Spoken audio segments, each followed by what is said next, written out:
Question 10. Find equations of lines which contains the point A having coordinates 1 and 3 and the sum of whose intercept on the coordinate axis is 0. Solution. तर इथे आपल्याला equation of the lines काढायचे आहे. Equations of lines.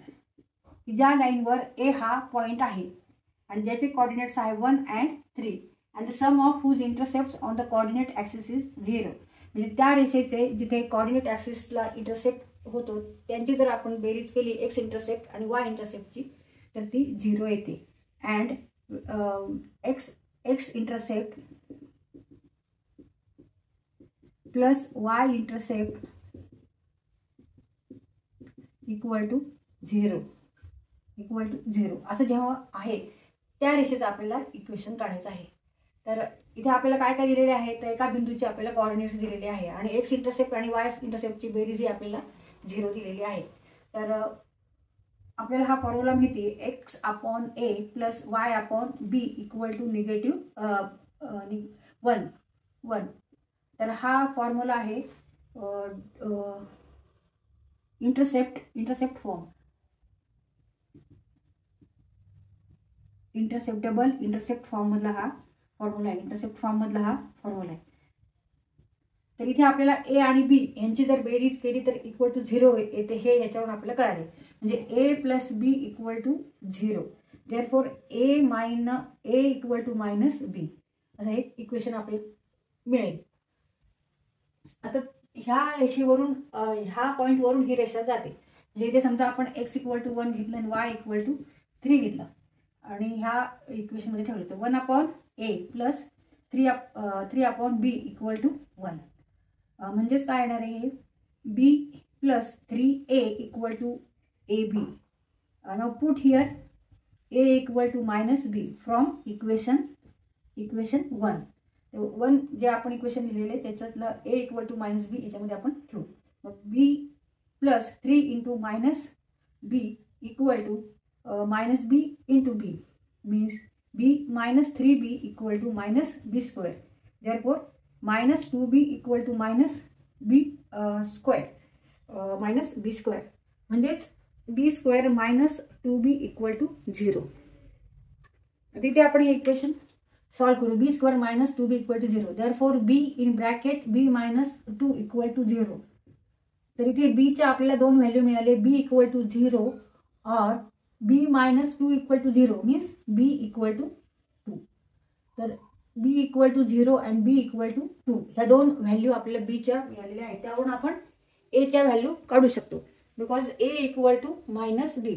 When b equal to 0 then a equal to also 0. When b equal to 2 means a equal to minus 2.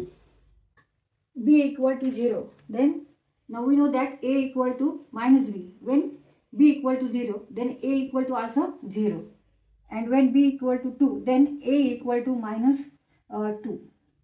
तर ह्या a च्या दोन value आपल्याला मिळाल्या आहेत. b equal to 0 then a equal to 0 and b equal to 2 then a equal to 2. तर इथे आपल्याला दोन इक्वेशन मिळणार आहेत. दोन व्हॅल्यू आहेत त्यामुळे दोन इक्वेशन मिळणार आहेत.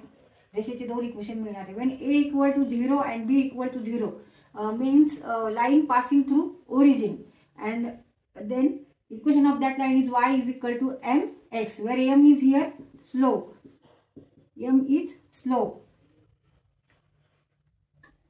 आता इथे आपल्याला स्लोप फाइंड आउट करायचा आहे या इक्वेशन वरून. आता y आणि x च्या कोणत्या व्हॅल्यू घ्यायच्या आहेत तर x equal to 1 and y equal to 3. We know that point a is on the line. Therefore take here x equal to 1 and y equal to 3. Put in this equation. Then 3 equal to m into 1. Therefore m equal to 3. तर इथे slope किती आलेला आहे 3 आलेला आहे. Therefore equation of the line is y equal to 3x means 3x minus y equal to 0. तर ह्यावरून आपण हे इक्वेशन काढलेलं आहे रेषेचं. आता a equal to -2 and b equal to 2 ह्या व्हॅल्यू ठेवायच्या. तर आपल्याला ह्या इक्वेशन मध्ये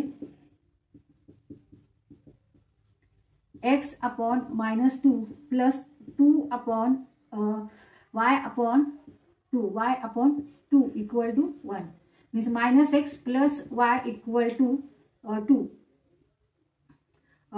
or minus x plus y minus 2 equal to 0. आता इथे आपण निगेटिव्ह 1 ने मल्टिप्लाय करू किंवा डिवाइड करू. x minus y plus 2 equal to 0. Now this is the another equation of line. तर इथे आपण दोन इक्वेशन काढलेले आहेत रेषेचे की ज्या रेषेवर a हा बिंदू आहे त्याचे निर्देशक आहेत 1 आणि 3 आणि त्या रेषेचे जे x इंटरसेप्ट आणि y इंटरसेप्ट आहे त्याची जर बेरीज केली तर ती 0 येते. ह्या माहितीवरून आपण दोन इक्वेशन रेषेचे काढलेले आहेत. Answer the equation of the lines are 3x minus y equal to 0 and x minus y plus 2 equal to 0.